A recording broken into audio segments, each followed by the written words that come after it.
It's Tuesday, and on this edition of the Sprint Car Unlimited 90 at 9, we break down the penalty handed down to Devon Borden during Monday's Pennsylvania Speedweek show at Lincoln Speedway. Jumping right in, no pun intended, the initial start of a main event became a hot topic in central Pennsylvania again. Devon Borden, who started third on the grid, took the lead on lap 4 from Cody Hartlob, but he was later hit with a two-spot penalty for being out of line on the initial start of the main event. The penalty was assessed when the first caution was displayed, wait for it, on lap 21.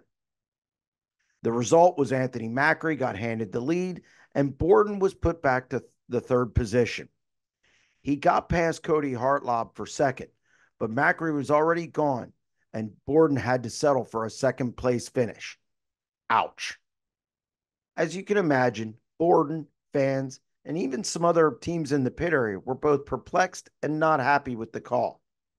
Macri, who started right behind Borden on the starting grid, offered his sentiments in victory lane, stating that the number 23 did nothing wrong. There's a lot to unpack here. First, pole sitter Cody Hartlob started one lane up from where he idled through the third corner. Sure, Borden was one car width lower at the start, but so was everyone else. So in my mind, this was a borderline call that just shouldn't have been made. Here's the bigger problem. The idea of waiting 20 laps to penalize Borden has a drastic impact on the race from an entertainment and fairness standpoint. Something else to think about. What if that race goes nonstop and Borden wins? You assess that penalty at the end, and the fans are going to tear down the stands. I talked to the sport's two national series as well as other facilities, and if an infraction occurs in the front half of the field, the yellow is thrown right away. If it happens in the back half of the field, it's at the next caution. I'm not saying Borden did anything wrong, but if it was determined that he was out of line or the start was just off, the yellow should have been thrown right away.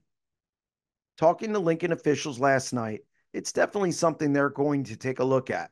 My suggestion, change the enforcement policy to be more in line with the National Series and other tracks in the region. Better to throw the yellow and re-rack to avoid a potentially bad situation. That's going to wrap up this edition of the Sprint Car Unlimited 90 at 9, and we'll be back Wednesday. Stay tuned.